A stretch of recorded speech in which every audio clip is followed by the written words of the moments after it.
कक्षा नवम के मेरे प्रिय विद्यार्थियों, मैं दिलीप कुमार राय हिंदी की कक्षा में आपका स्वागत करता हूँ। हम लोगों ने कबीरदास द्वारा रचित साखियाँ और शब्द जो पाठ है हमारा साखियाँ, उसको पढ़ना प्रारंभ कर दिया था। यह हमारा तीसरा क्लास है। इससे पहले हम लोग 2 क्लास कर चुके हैं।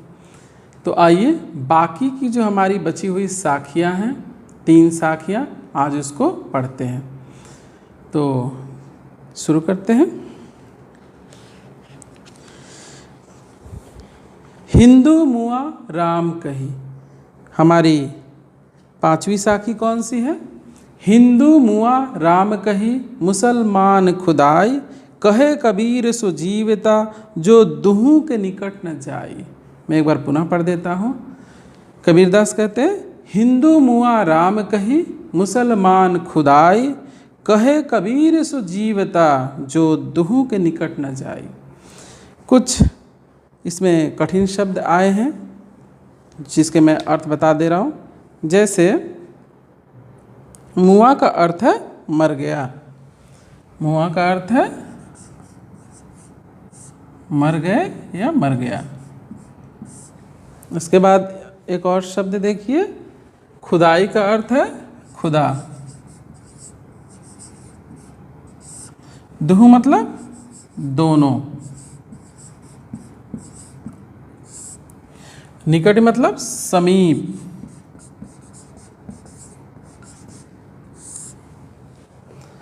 निकट मतलब समीप।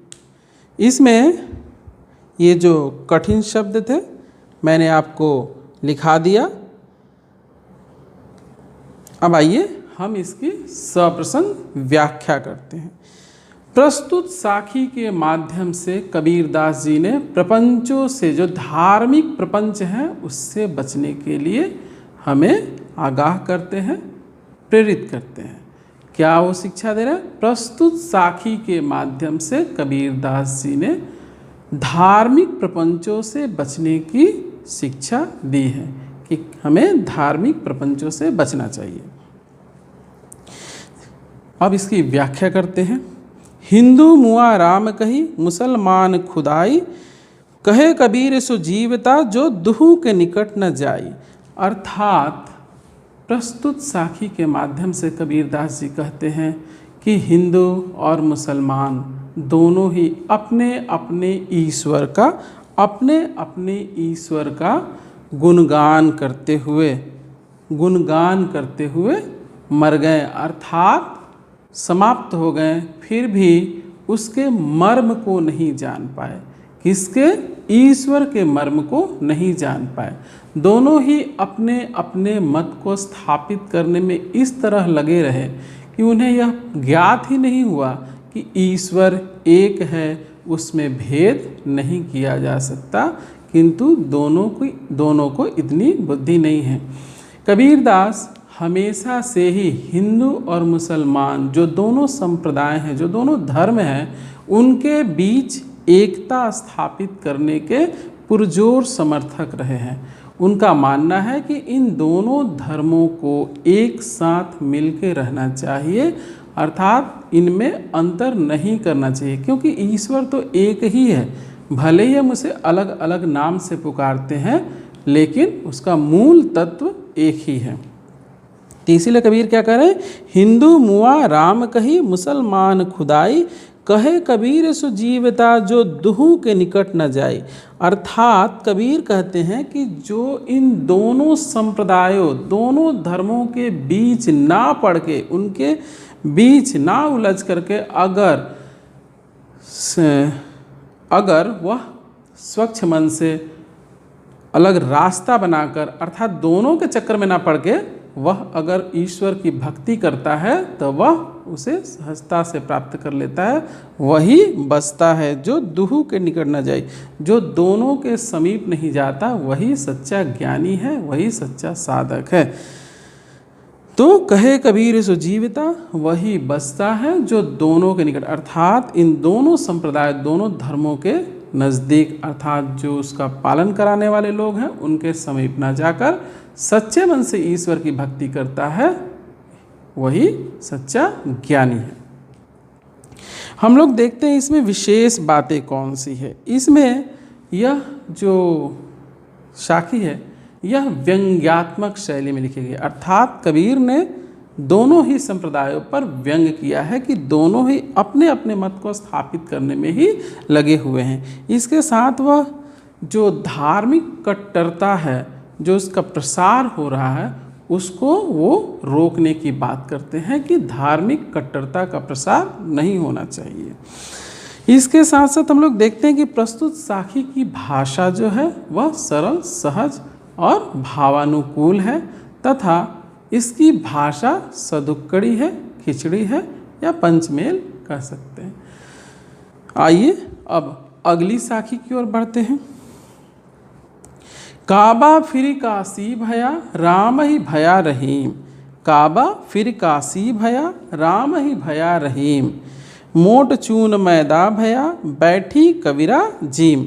अर्थात इसमें भी आप देखते हैं कि कबीर क्या कह रहे हैं, दोनों के बीच समानता, किसमें, राम और रहीम, अर्थात दोनों ही संप्रदाय, दोनों ही धर्मों के बीच समानता, एकता स्थापित करने की पुरजोर वकालत करते हैं। वे क्या कहते हैं, काबा फिर काशी भया राम ही भया रहीम, मोट चून मैदा भया बैठी कबीरा जीम। अर्थात धर्मांधता को त्याग कर, अगर हम आप इसमें प्रस्तुत साखी का प्रसंग क्या हुआ, धर्मांधता को त्याग कर प्रेम और भाईचारे से रहने की शिक्षा दी गई है।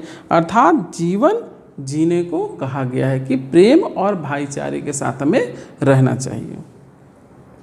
आइए अब इसमें आए कठिन शब्दों को देख लेते हैं। जैसे इसमें कुछ जो मुझे कठिन शब्द लगे उसमें है काबा, आप लोग जानते ही हैं, मुसलमानों का पवित्र तीर्थ स्थल है। काशी हिंदुओं का पवित्र तीर्थ स्थल है। राम ही मतलब राम, रहीम मतलब खुदा। यहाँ चून का अर्थ है, यहाँ चून का अर्थ है आटा। उससे पहले हम लोग देख लेते हैं मोट मतलब मोटा, चून मतलब आटा, जीम मतलब भोजन करना।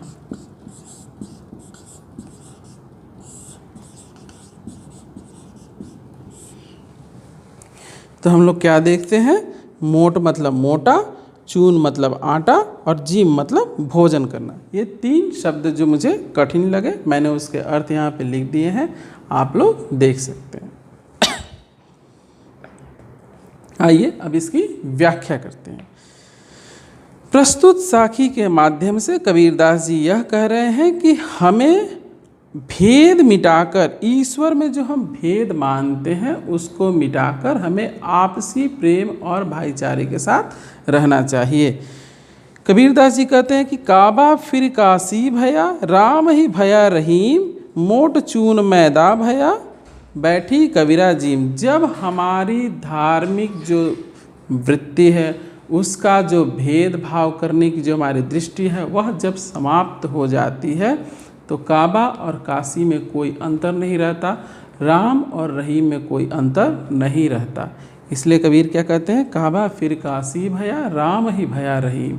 इन सब में जो भेद होता है वह मिट जाता है। कब, जब हमारी धार्मिक संकीर्णता, जो हमारी धर्मांधता है, जब वह समाप्त हो जाती है तो इसमें जो भेद करने वाली हमारी दृष्टि है, समाप्त होते ही सारे भेद मिट जाते हैं। काबा काशी हो जाता है, काशी काबा हो जाता है, राम ही रहीम है, रहीम ही राम है।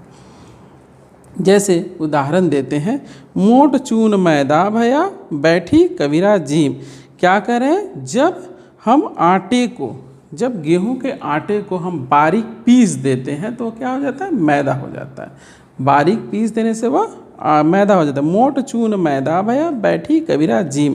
परंतु आखिर वह क्या है, गेहूं जो आटा है उसी को बारीक पीस देने से क्या हो जाता है, मैदा हो जाता है। लेकिन है तो उसका मूल तत्व क्या है, वह आटा ही है, वह गेहूं का आटा ही है, जिसको बारीक पीस देने से वो मैदा हो जाता है। तो कबीर कह रहे हैं मैं उसको बैठ के खा रहा हूँ, भोजन कर रहा हूँ। अर्थात हमें धार्मिक संकीर्णता को त्याग कर, आपसी भेदभाव को मिटाकर ईश्वर की सच्ची आराधना करनी चाहिए। इसकी शिक्षा कबीरदास, प्रस्तुत साखी के माध्यम से कबीरदास यही कहना चाहते हैं। आइए अब हम लोग इसमें आए विशेष बातों को देख लेते हैं। इसमें क्या क्या विशेष बातें हैं, यहाँ पर देखिए। प्रस्तुत साखी व्यंग्यात्मक शैली में, यानी दोनों ही संप्रदायों पर क्या किया गया है, व्यंग किया गया है। इसके साथ साथ क्या देखते हैं यहाँ पे, मोट, चून, काशी, काबा, ये सारे शब्द क्या है, प्रतीकात्मक हैं। क्या है, प्रतीकात्मक हैं। तथा इसकी भाषा क्या है, सरल, सहज और भावानुकूल है तथा यह सदुक्कड़ी भाषा में लिखी हुई है। अब हमारी अंतिम साखी को देखते हैं। हमारी अंतिम साखी क्या है, ऊंचे कुल का जनमिया जे करनी ऊंच न होय, सुबिरन कलश सुरा भरा साधु निंदा सोय। प्रस्तुत साखी का प्रसंग क्या है, प्रस्तुत साखी का प्रसंग है कि यहाँ जन्म की अपेक्षा कर्म को श्रेष्ठ बताया गया है। प्रस्तुत साखी के माध्यम से कबीरदास जी ने जन्म की अपेक्षा कर्म को श्रेष्ठ बताया है। आइए अब इसमें आए कुछ कठिन शब्दों को जान लेते हैं। जैसे सुबरन का अर्थ है सोने का,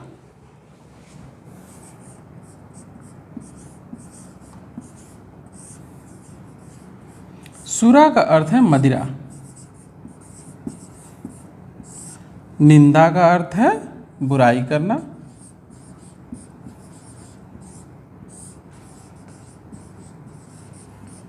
और सोई का अर्थ है उसकी।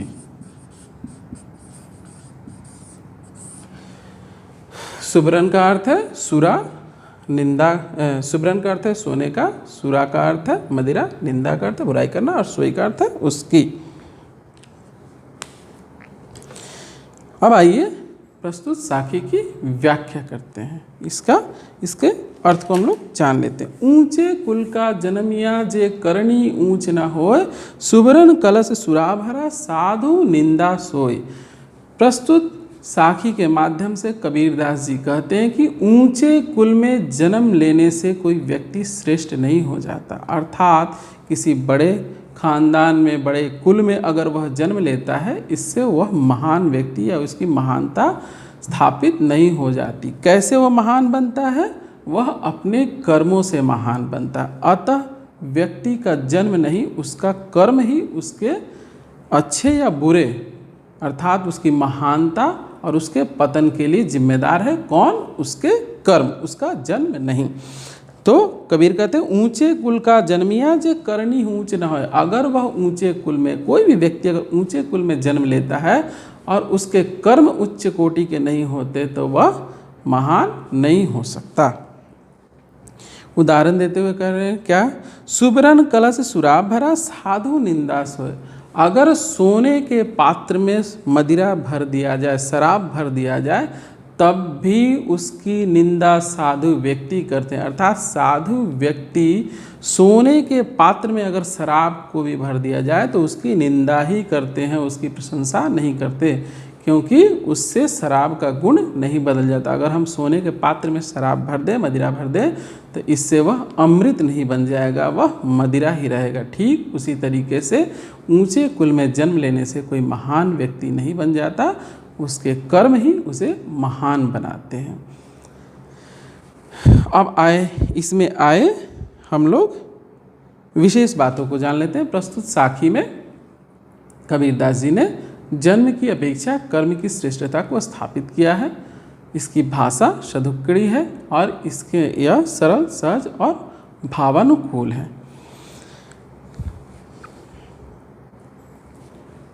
इस पाठ में इतना ही। अगली कक्षा में हम लोग जो हमारा शब्द बचा हुआ है एक, उसका पहला पद ही हमें पढ़ना है, दूसरा पद नहीं पढ़ना है। तो अगली कक्षा में हम लोग उस पद को पढ़ेंगे, 1 नंबर पद को पढ़ेंगे। तो आप लोग पहले से ही थोड़ा पढ़ लीजिएगा, ताकि जब मैं समझाऊं तो आप लोगों को अच्छे से समझ में आ जाए। किसी भी तरीके की समस्या होने पर ई पोर्टल पर मुझसे संपर्क स्थापित कीजिए, मैं आपके प्रश्नों का उत्तर अवश्य दूंगा। तो इतना ही आज के लिए, इतना ही।